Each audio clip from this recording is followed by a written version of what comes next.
Hello and welcome to Sideways. This week we're talking about why it's unhelpful to always think about things in terms of good and bad without anything in between. A man has an unusual emotional support animal stolen. We debate the merits of putting vegetables in cakes. And Martin is grateful for big parking spaces. All or nothing thinking.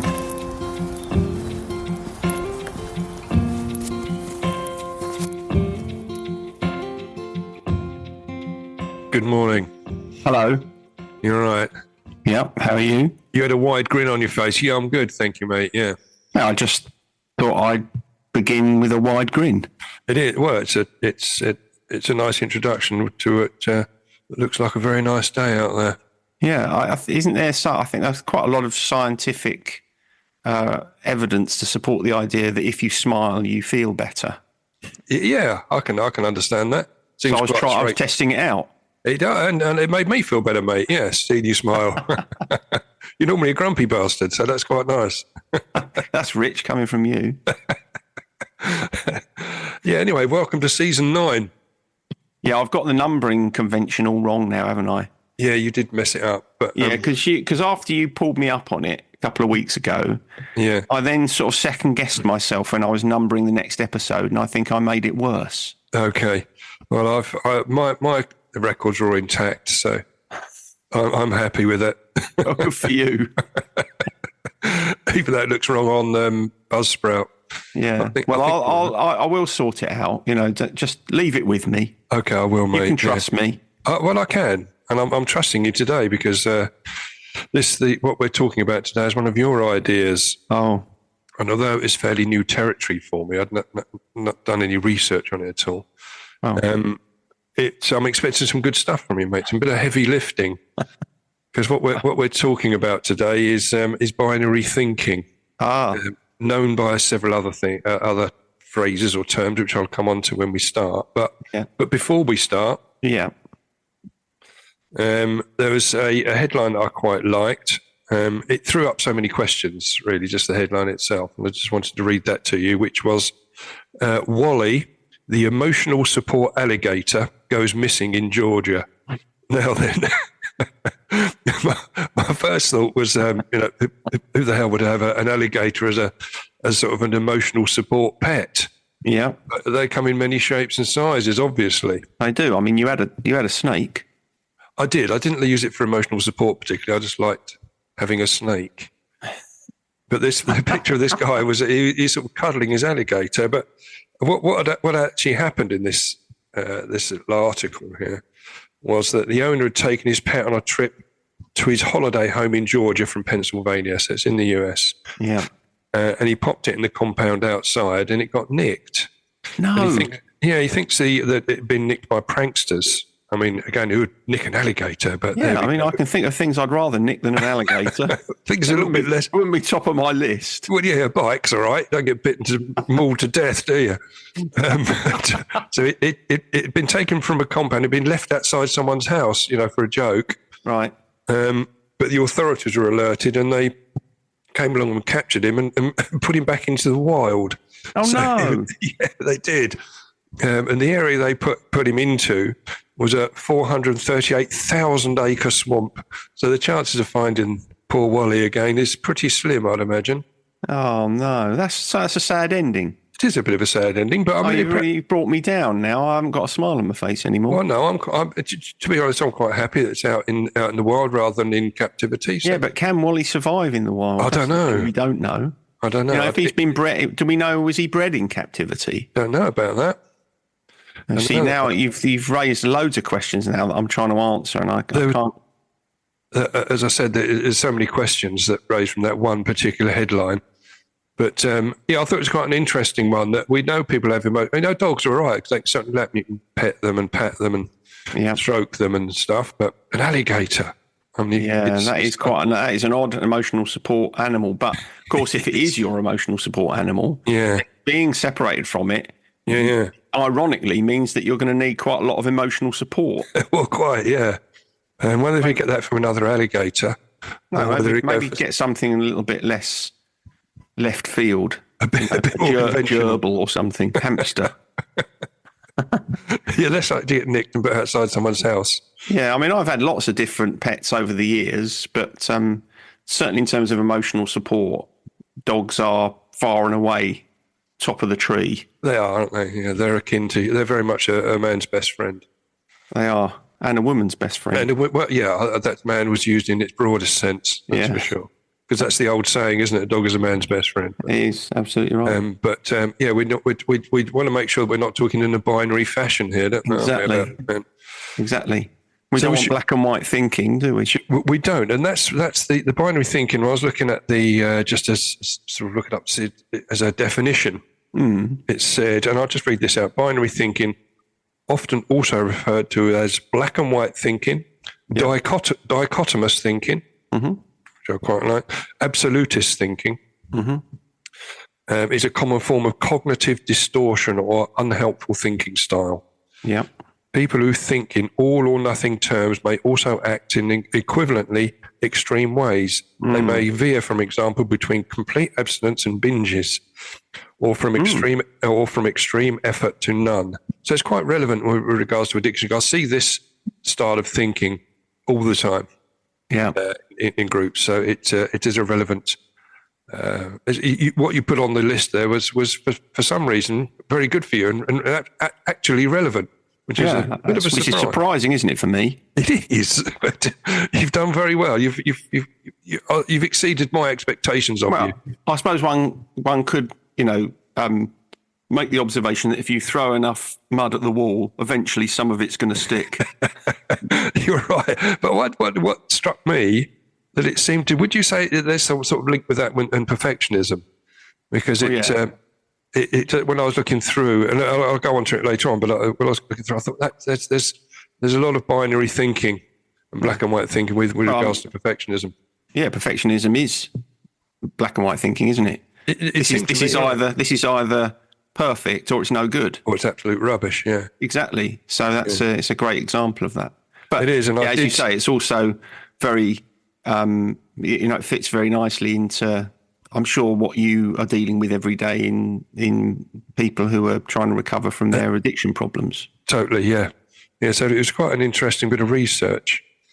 Just looking at the dangers of that, then, because it turns out it can cause substantial amount of harm. I just thought it was perhaps a bit of a quirk, but it's not, and it can affect the way you feel about yourself and about others, doesn't it?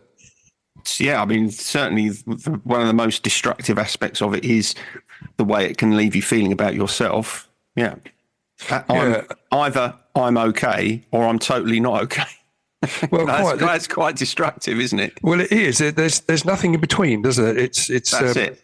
It's either good. It's either good or bad, and there's no real grey area. Correct.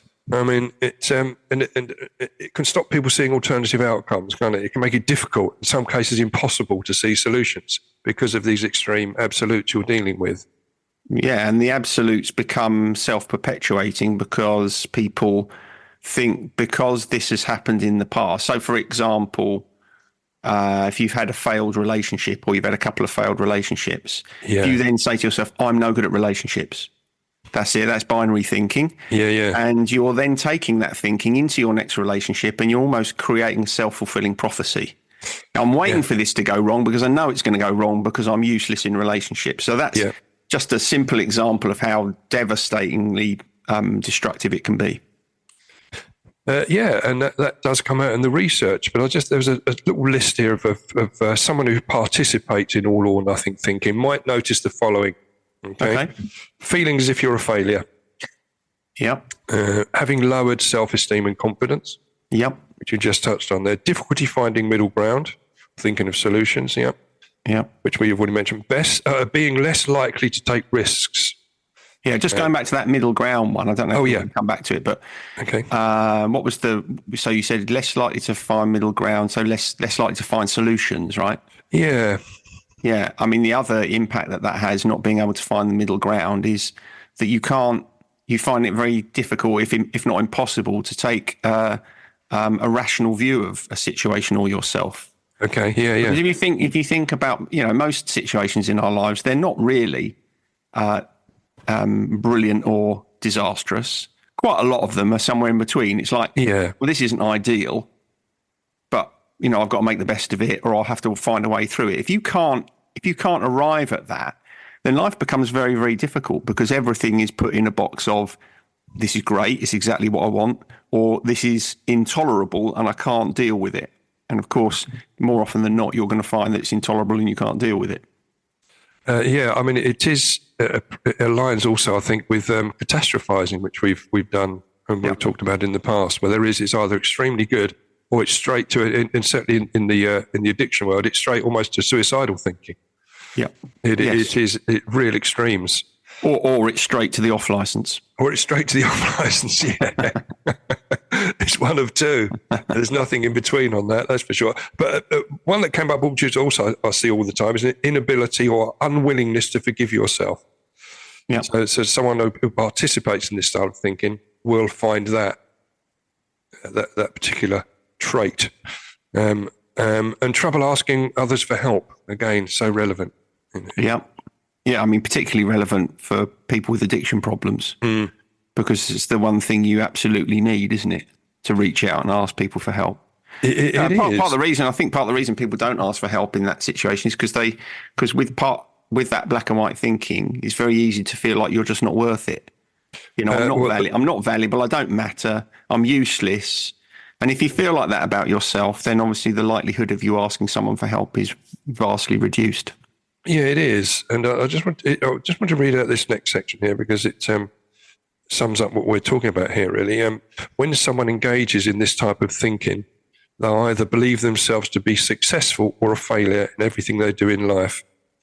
They can see themselves as either being worthy or not worthy. And if this is you start to see others in this binary light as well. Yeah. Which is, I suppose, expecting too much of others. Would that fit in there?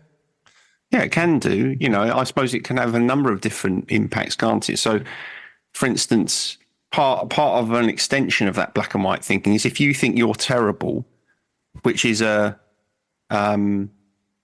inaccurate, dysfunctional, destructive view of yourself, you can then think that everybody else is better than they are. Everyone can do this apart from me. Yeah. It's like you've now got a completely skew-whiff view of the world. Yeah. It's not like you haven't got any redeeming features, and it isn't like everybody else is living a perfect life without any problems. If you convince yourself that is the reality, then obviously you're going to be miserable, aren't you? Because you're going to think everyone else is fine and you're the only one that's struggling.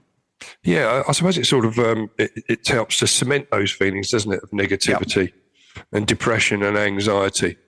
So if you're suffering from that anyway, it'll run alongside that nicely, won't it, and cement those feelings. It'll make them firm in your psyche. It will. I mean, I think before we've done an episode in the past, haven't we, on imposter syndrome? Yes. So imposter syndrome is an example of black and white thinking. If you feel like an imposter, then all you ever do is notice the evidence that seems to prove to you that you're right about yourself, and you ignore everything that mitigates it. So you'll just focus on all the bits and pieces that say, there you go, that's a reason why I'm no good, or I can't do this, or whatever. But everything that suggests actually you're fine and you're dealing with this perfectly well passes you by. And of course, the opposite is true. People who feel like they're much better than they actually are. That's similarly destructive black and white thinking. I think that's called the Dunning-Kruger effect. Is it? I didn't come across that, but I thought you'd like that. I do like that. I'll have to have a look at that. Dunning-Kruger effect is the description of people who are not aware of their own deficiencies. Oh, right, okay. So it's like, it is the opposite of imposter syndrome, essentially. Yeah. Which is actually, it's arguably worse. Okay. I suppose the impact on those around you could be worse, but if you're not aware of it, you don't really care, do you?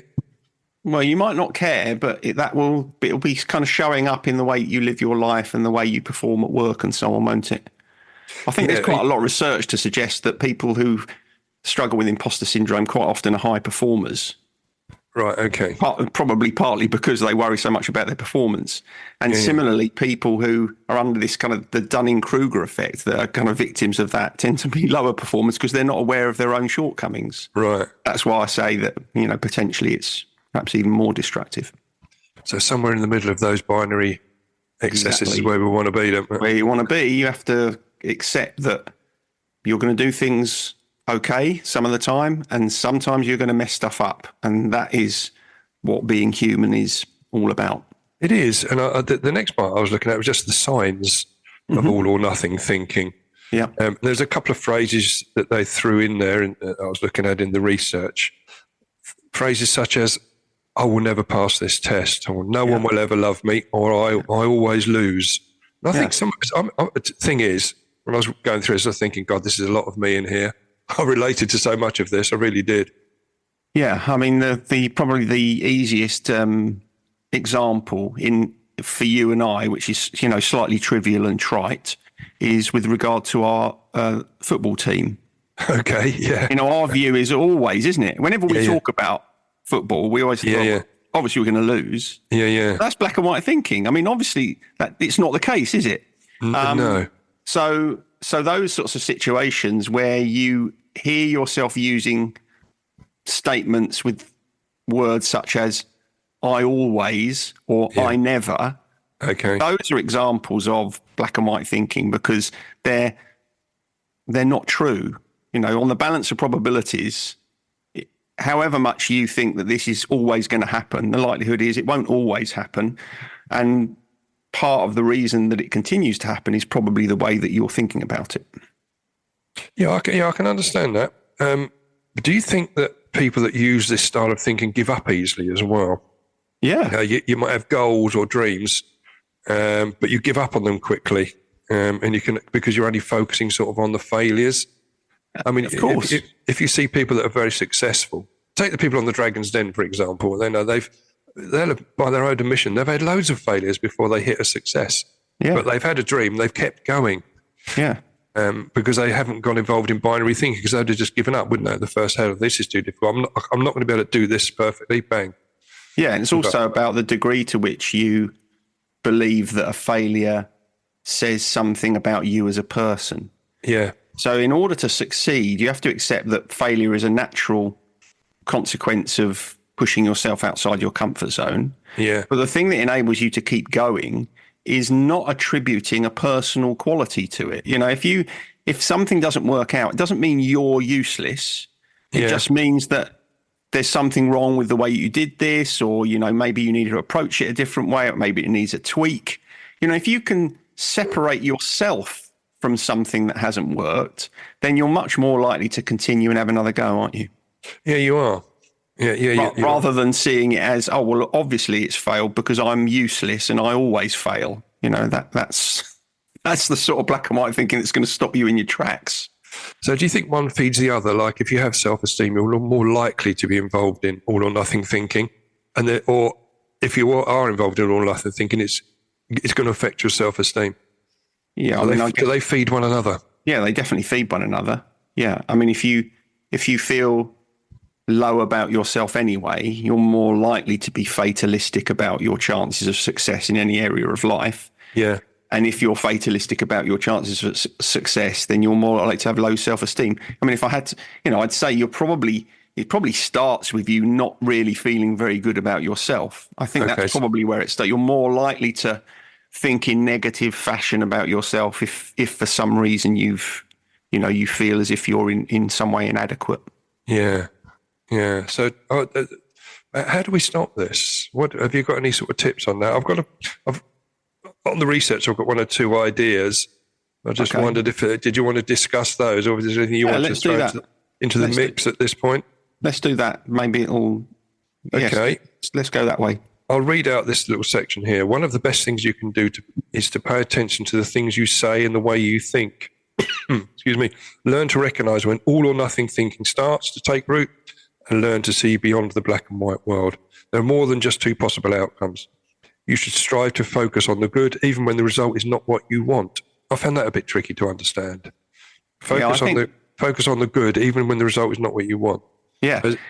Is that partial success they're looking at there? Well, no, this is going back to what I was saying before. If something doesn't work out, if let's say you struggle with imposter syndrome as an example, then when something doesn't work out, you will be myopically looking at all the things you think you did wrong, right? Okay, yeah. So I think what this point is saying is there's a broader story here. Think about the broader context. What other factors might have contributed to this not working out? What did you do that actually seems to have worked quite well? You know, there's no reason to point to it and say, well, that was no good. That was no good. You have to kind of think about the positives and the negatives when you're evaluating how a situation's turned out. And the danger is that if you engage in binary thinking, you only look at the negatives. Right. Because what you're doing is you're proving what you already believe. So you started with a belief and then you're trying to prove it.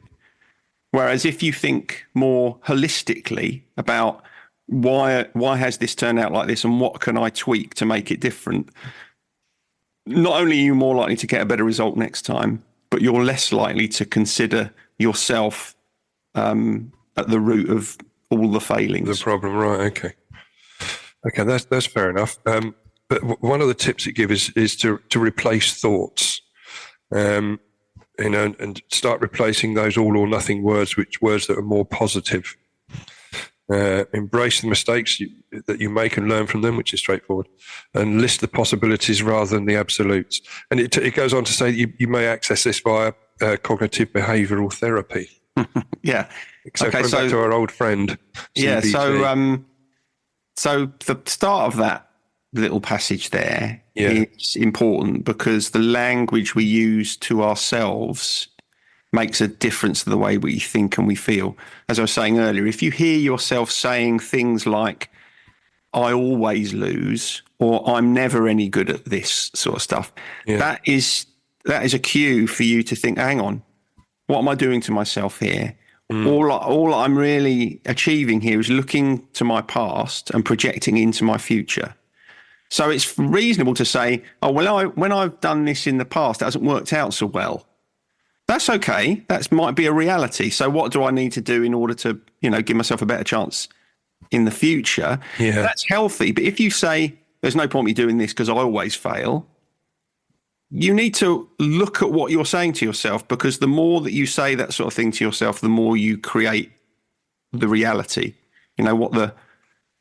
What you say to yourself becomes your truth. Yeah, I do. And the next point, which leads on from that, really, is about reframing the thoughts, which is really what you've been talking about there to a certain extent, isn't it?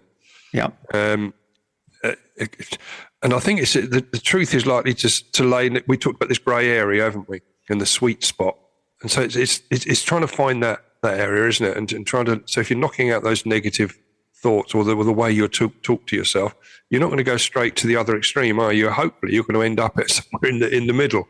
Yeah, that's an important point, actually, because you have to recognize that if you are someone who is used to catastrophic thinking, don't expect yourself suddenly to be unremittingly positive. You don't have to be. This is about you questioning your constant negativity.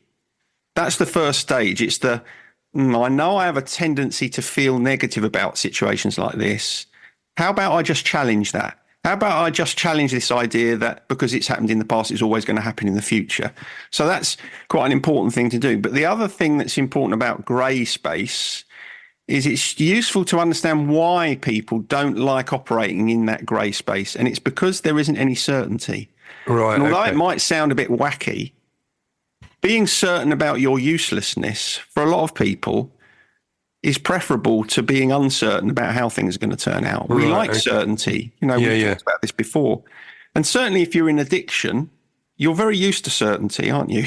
You're very used to the certainty of how the routine of the day is going to go and what you're going to do. So when you're faced with, now I need to operate in a space where I'm not sure how things are going to turn out, I'm going to have to wait and see, or I'm going to have to allow myself to have an influence on things, that's probably quite difficult. So you don't need to beat yourself up for struggling to stand in that grey space. You have to understand that for a lot of people, it's difficult to stand in the grey because it just you feel frightened. You feel nervous about not knowing. Does that make sense? Yeah, no, it makes great sense. I was listening to that as you were saying that and thinking how neatly that does fit into the addiction and recovery cycles, because it's very much that certainty. Yeah, or of where you are, even though it's so incredibly destructive, it keeps. Yeah, when you were first in recovery, you didn't know how the future was going to look. No. You probably scary. hoped. You probably hoped that it was going to look a certain way and that things were going to be better. But as you've said many times in the past, part of sustaining recovery is finding within yourself the faith that things are going to be better in the future. But that's all it is at that point, isn't it? It's only belief and faith, because it's not reality in those first few weeks or even months in recovery. You have to get to a point where suddenly you think, actually, this is better. This is better. Exactly. But before you get there, you're operating in the grey space. You're like, well, I'm going to trust that this is going to be okay, but I've got no idea, and I'm kind of white knuckling it. Yeah. That's a phrase that I hear all the time. That's for sure. Yeah, I bet you do. Yeah. So if seeking out a new perspective is probably a good idea, isn't it? Or asking for someone's advice or help, or seeking someone else's opinion, like a family member, or indeed someone like yourself, a therapist. Yeah, or peer support. Yeah, because what that's doing is it's breaking that sort of echo chamber of your own thoughts. If you've only got your own negative thinking, your own black and white thinking to go on, it's very hard to break yourself out of that. Yeah. So sometimes it can be helpful, to say, if you say to someone, well, I've never been any good at this. I'm no good at this. The benefit of talking to someone else is that sometimes they'll say, well, just because you haven't been able to do it in the past doesn't mean you can't do it in the future. I know we always use this example, but me and DIY is a good example of this. Yeah. I obviously I'm not going to win any awards for my DIY, but my belief in myself has changed over the years through nothing other than me having a go. Doing it, yeah. And then what you do is you kind of create a new body of evidence, and that's also an important. It's also important in reframing your belief about where that inability came from. Okay, yeah. Do you know when you came round and you told me how to hang my guitars on the wall? Yeah. I was talking to someone about that this week, and I was saying, that was a good illustration of how I was getting myself into a mess because no one had ever explained stuff like that to me. I didn't have a father who was good at that sort of stuff. No. So once someone tells me, oh, well, this is the easiest way to do it, I think, oh, yeah, of course. Why didn't I think of that? It's not because I'm an idiot. It's just because I haven't had that information. Yeah. It doesn't matter how old we are. If you don't know, right? Yeah, quite. And so you don't have to beat yourself up for that. And of course, the more you beat yourself up for not knowing something, the more you're engaging in that sort of black and white thinking. And is it worth, that's a good illustration, and it leads me on to the next point really, is it worth sort of journaling this sort of stuff? I mean, to give you an idea as to where you're going and where you've come from? It definitely is. I mean, the writing is good on a couple of fronts. One, journaling is good. It's always good because you're kind of getting your emotions out of your head or your heart and onto a page. But it's also quite good from a practical perspective, because if you find that you're engaging constantly in negative self-talk, then you can use writing stuff down to help yourself notice positive evidence more readily. So in a situation that hasn't gone the way that you want it to, you'll automatically think of all the reasons why. Probably most of them will be because you think you're shit. Mm. But you can use writing stuff down to, if I had to force myself to think about some things that actually went okay here, that I did quite reasonably well, let me write them down. And the more you write them down, the more likely you are to be able to notice a balance in that evidence going forwards. So I think they're the two ways that physically writing something down can help. It's good to get your emotions out, but it's also a good way of reminding yourself of the stuff that you might be missing in the bigger picture. Yeah, that all sounds perfectly normal. That came up in the research about journaling, and I think you and I are both big fans of it, really, aren't we, in a number of areas. And definitely, and it does seem to work. I've seen it work quite well. So just sort of the last that I wanted to just touch on really is about noticing this self-criticism and just being aware of it. Is there anything we can do? Is that just going to happen naturally? I mean, is it something that you've got to take steps really for that, haven't you? I mean, after perhaps if people have listened to this, will take the time out to reevaluate what they're doing as far as self-criticism is concerned, because it's rife, isn't it? Self-criticism. Yeah, I think we touched upon one of the ways earlier on.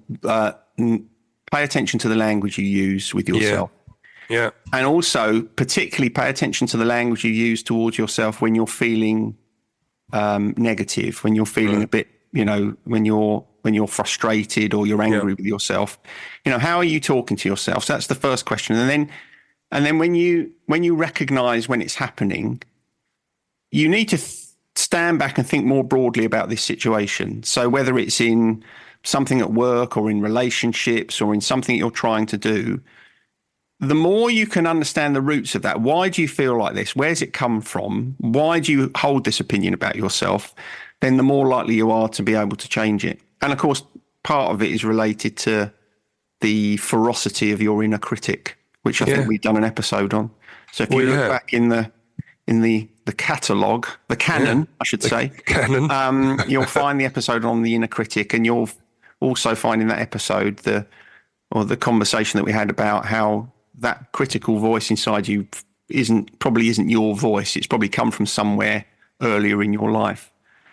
And so, or do some therapy. That's the other thing you could do. Yes, that's the bottom line, isn't it? It's almost like an advert for all therapists worldwide. Yeah, although you always say it's difficult to find a good therapist. Impossible. Almost. Yeah. That's if you're thinking critically about it or negatively. Yeah. I mean, it's that state. Trying to avoid black and white statements about yourself. Remember that your past is not an indication of your future. No. Unless you decide to make it so.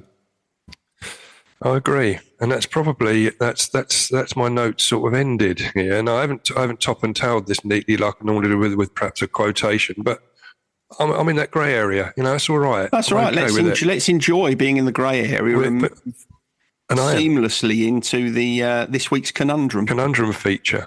Yeah, which I'm sort of looking forward to. Okay, well. Well, I'll say that. It depends on what it is. But I might not, retrospectively, I might think, that's a horrible thing to put up on me. I'm kind of interested in your perspective on this week's question. Okay. This one, my daughter selected this one today. It's her birthday today. Okay, so I gave her the honour of selecting this week's conundrum. Okay, well, happy birthday. Is her name allowed to go onto the air? Yeah, that's fine, I think, yeah. Well, happy birthday, Beth. And I'm sure that as intellectually advanced as you are with psychology and this sort of thing, I'm sure this is going to be quite challenging. Well, remember, it was a question I came up with. She chose it. Oh, right. Oh, okay. And you'll realise why. You'll realise why she chose it. Okay. When I tell you what it is. So here's the question: is it okay to put courgette in a chocolate cake to try and get your kids to eat more vegetables? Without telling them, I should point out. Without telling them. Yeah. This quite tricky. So you're sort of. I'd say yes. You think it's okay? I think it's okay. Well, go on, elaborate for me. I think that even though you'd like to be constantly truthful and honest with your kids. Yeah. I mean, it's sort of cajoling them gently into certain areas which we know is good for them. Right. And I think it's, we not lie, but we stretch the truth about things like Santa Claus, for example, or the Easter Bunny. It's quite gentle.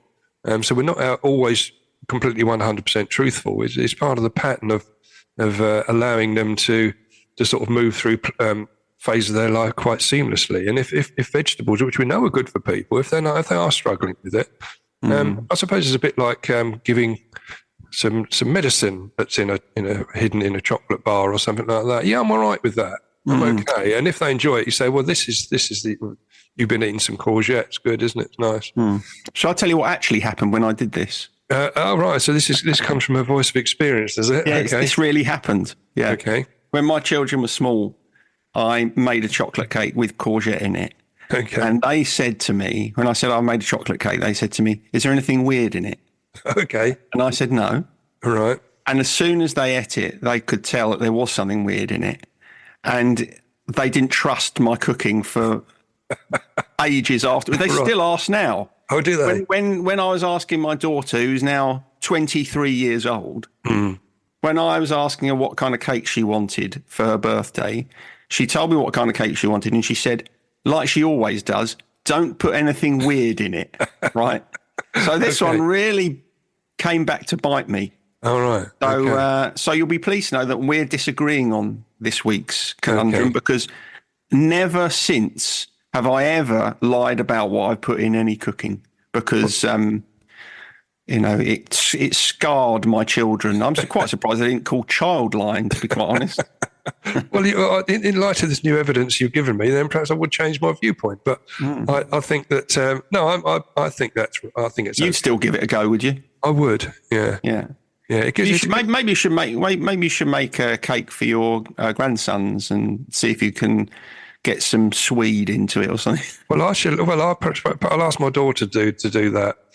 Because I know she does. That's probably better actually, because we want one that's edible, don't we? Well, we do, and she does do some baking with the grandchildren, so that she could slide a bit of alternative. Well, I'd be interested to hear that. We're not having carrot because that's a kind of an accepted.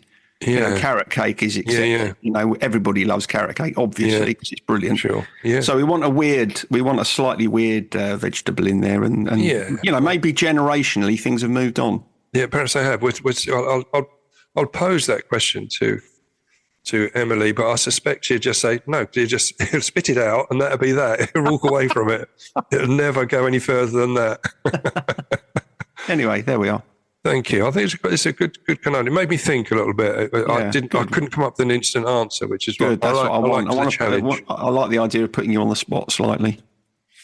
Excellent. Well, should we move on to our gratitude list then? Yeah, let's do that. I think, is it me to go first? Let you go first because I feel like I've been talking constantly. Okay. Well, I knew this particular subject matter was well within your sphere of knowledge and expertise. So my wheelhouse. It is your wheelhouse, and I was grateful for your input. Is that on your gratitude list? It's not, but it came to my mind just as I was saying it. But what I did have on my gratitude list was car parking spaces that are big enough. That's what I'm grateful for. Oh, I like this. Yeah, especially ones that are free to use as well. Oh, goodness me, that's the holy grail. It is, but I found it over at Hempstead Valley Shopping Centre. Wow. Where not only the space is properly marked out, and they've even got little green bits down the side of each space that shows you where it's the spaces between you and the next car. Wow, it's free to park there, which is why the shopping centre is still full up with retail shops. Wow.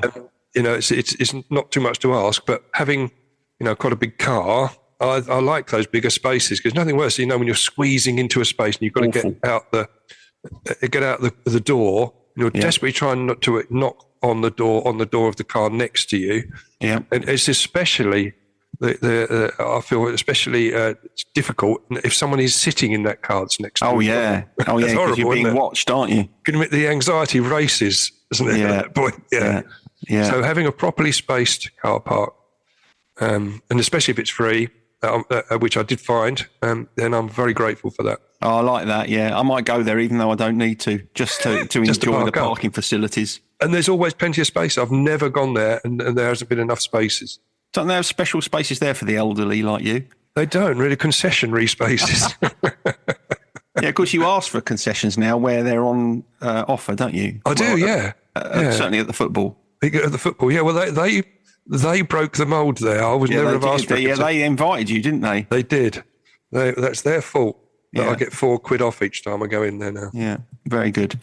Okay, I like that one. I'm in agreement. I've kind of got two here today. Oh, so, you're very grateful this week then. I feel very grateful this week. I couldn't decide between them, so I'm going to give you both of them. The first one is a simple but lovely one, which is I'm grateful to see another one of my children's birthdays. Now, I was thinking this morning when I was walking the dogs that, a lot of parents don't get to see their kids grow up. Terrible things happen or, people die. And in fact, we lost our parents pretty early on, didn't we, in comparison with our peers? Yeah. And so don't overlook the joy of, getting through another year and being able to celebrate my children's birthdays with them. So I feel very grateful for that. I'm all over that as well. I think it's fantastic, yeah. And the second one that I'm grateful for is because we haven't had a book recommendation for Jez for a while, have we?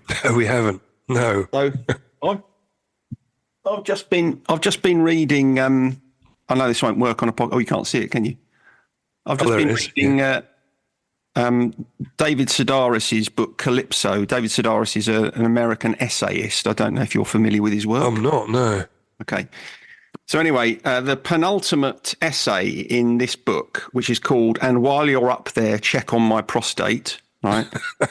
I think I can say in all my years, it is the funniest thing I've ever read. It was making me laugh out loud. I was reading it in bed to myself. Yeah. And it's hilarious.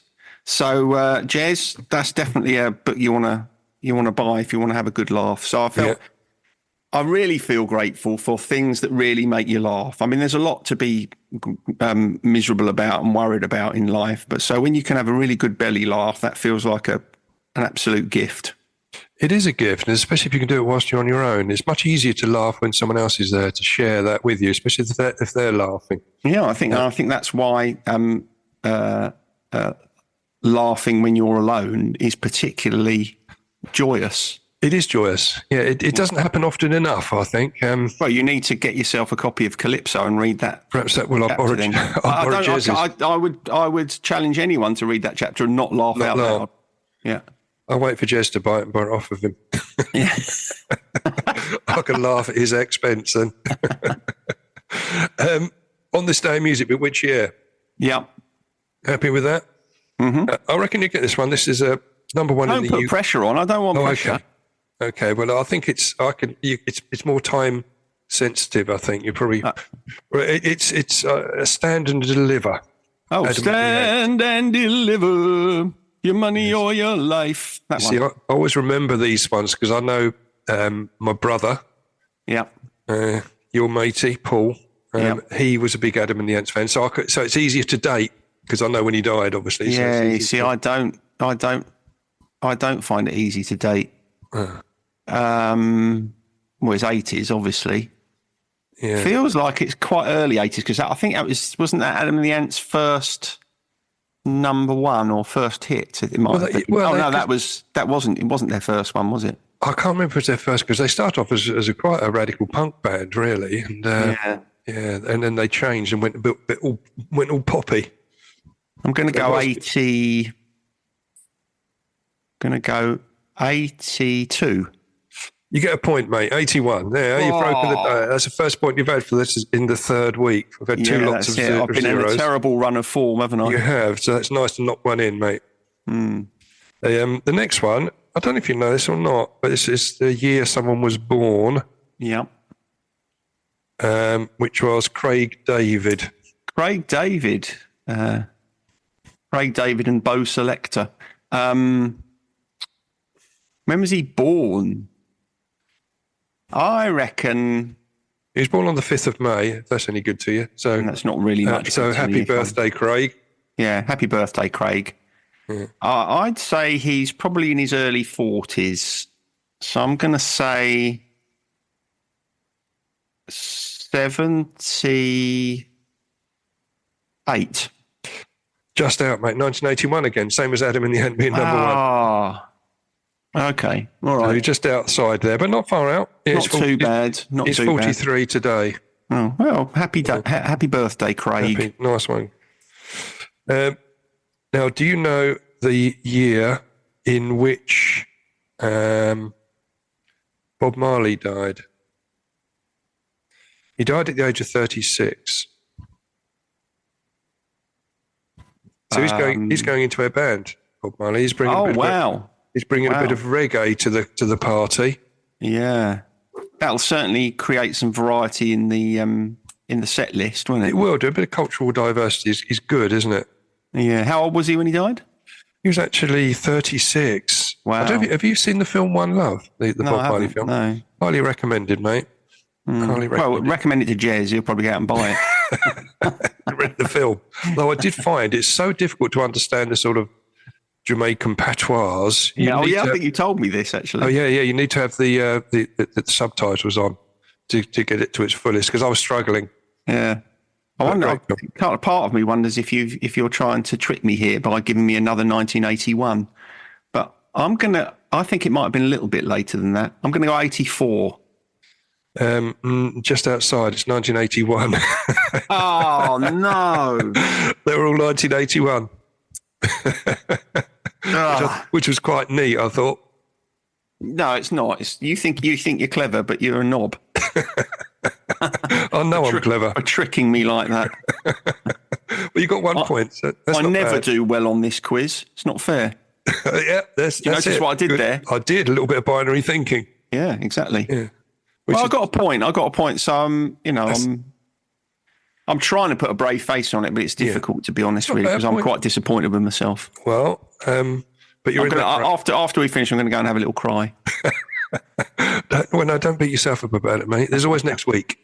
Yeah, there is. Yeah. Well, hopefully. Well, yeah. Never know, do we? If the Lord preserves us, we'll be fine. Yeah. All right. Okay, mate. Laters. Take it easy. Bye. Bye. Sideways was created by Graham Landy and Martin Pankhurst.